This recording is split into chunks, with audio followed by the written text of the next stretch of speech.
Oh, the old girl. I got her tore apart here. We got tanks. We got wires strung everywhere. Doing a little rehab action. That's down here. Beautiful sky, beautiful grass. Still humid as can be.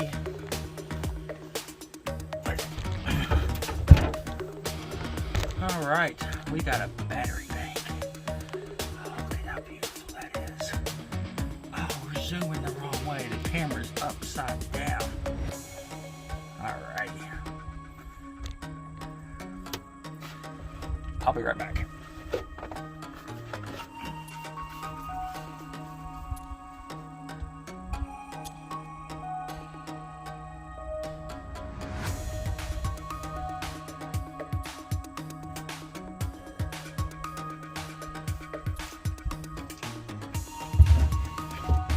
Just kind of finishing up a battery box. Oh, that I've done here.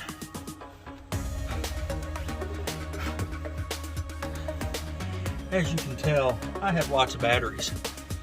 These are North Star AGMs. They have some issues with them. They're used a lot in commercial trucks. But I got a stupid good deal on them.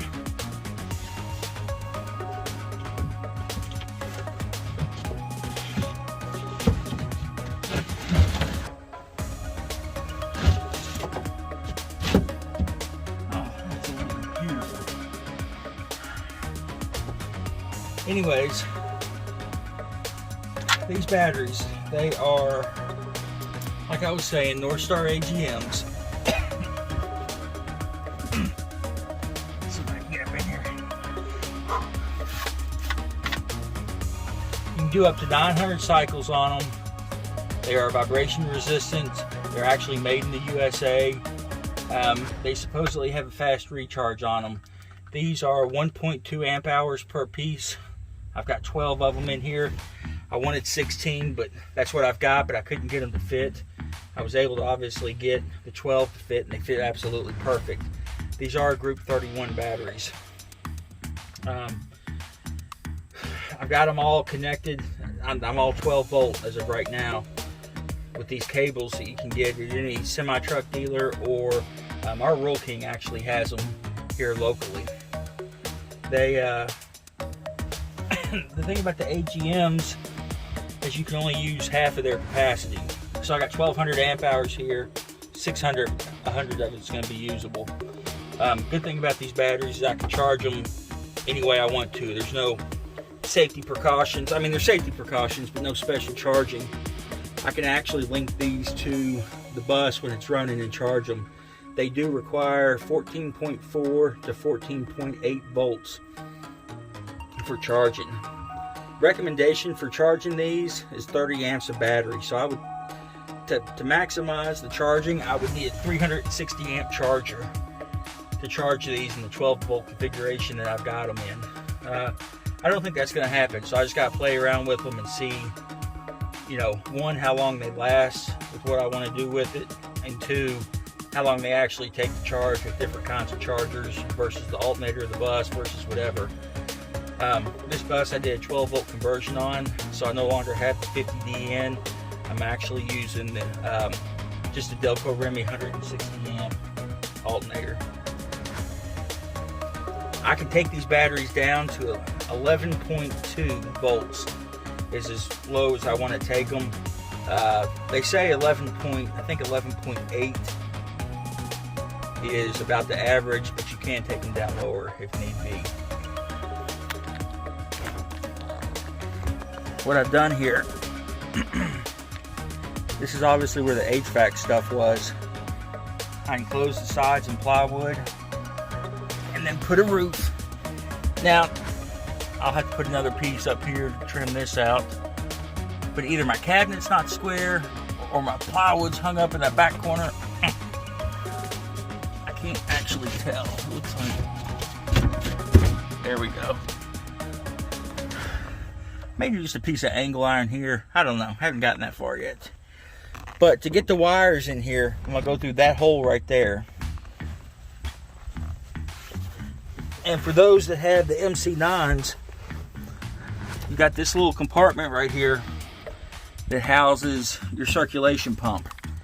I took it out, and then it's got this pipe that has a 90 that's in there, which is absolutely darn near impossible to get out. I had to cut it into pieces. What I'm going to do, my cables come out behind me. I know these are big. These are going to my fuse block. I'll have 2 fuse blocks in the coach for my 12 volt. These are ridiculously big, but I'd rather just run them once. They come from behind me. They'll follow the roof or the ceiling of this bay. I'll run them down this pipe into that hole and then out the hole in the bottom. And that way I can still put the factory cover up there when I'm done. It's got room above it for the wires to clear. That way I don't drill any more holes in there. These batteries aren't my first choice, but they were ridiculously cheap. I got a good deal on them, so I'm gonna run with them for a while and see what I can do. My goal is to be able to run the inverter for 12 hours on just battery power.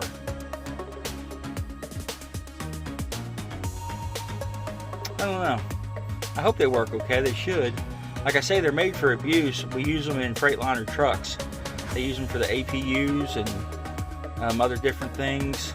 Some of these are actually used as starting batteries as well. So I mean, they're very, very multi-purpose, and they're made to have the abuse of being in vehicles. So, and if I fry them, overcharging or undercharging, or just burn a cell or something up in them, it is what it is. I can throw a new set in there and roll with it. I just can't believe how perfect they actually fit. I'm kind of digging the battery box. Idea too. I'm actually going to put a light in here, and I'm going to run the light off the chassis. It will be the only electronical thing in this bus that runs off the chassis batteries. Even the radio and stuff all runs off the house. But I want to have a different power source on this in case something happens to these and I have to work on it in the night. I can crawl up in here, turn on a light, it'll work off the chassis batteries, and I can work on these as needed.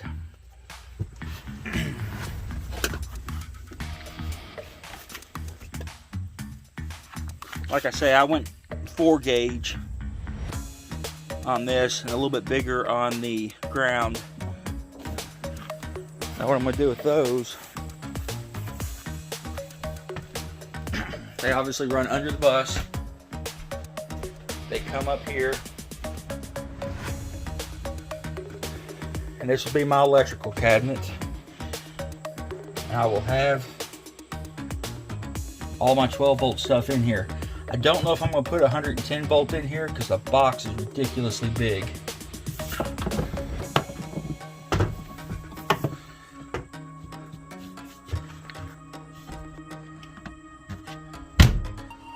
I'll have to play to get that shelf out of there.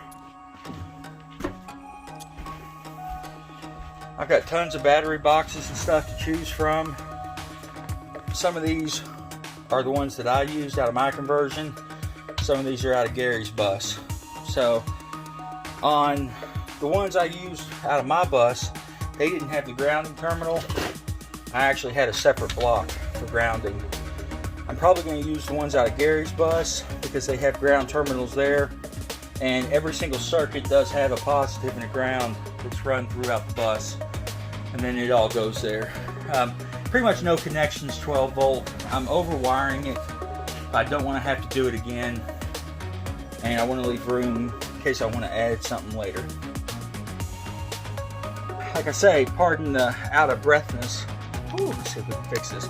I never did find my tripod, so I ordered another one, which it came in and I dig it. Same one I had, but the top that holds the camera on, those are unavailable, and they were a specialty style that you squeeze. You didn't have to tighten them or stretch them. They had little clamps on it. You squeezed it and it opened it up, and then you put your phone in there. It was real quick and not very fumbly. But those are not available, so I'm stuck with the old spring-loaded piece of junk one that comes with it. Of course, the tripod's only, you know, $14 ship, so what do you expect? I took off, today's Thursday, I took off Monday and Tuesday. I've got some doctor's appointments I've got to get taken care of, and I'm going to try to get some stuff in here. I got the gauges hooked back up. I've still got them disconnected where I had the overheat issue, the fake overheat issue. I've got to get those batteries, or the gauges put in it. I want to get this thing moving again. It's been sitting here for a month now, not movable, but I got the seat. I got to put the seat in. It's just sitting there. But I want to get this thing movable again so I can move it around. I like to keep moving it, one, to let it run, and two, so it doesn't kill the grass. I don't have a pad for it yet. But I need to get some of this electrical run on it so I can start getting walls closed up so I can continue on with the remodel. That's kind of my update. My battery pack, while not perfect, it should do me fine, hopefully. And I can upgrade it in the future. You guys be good and be safe out there, and we will catch you next time.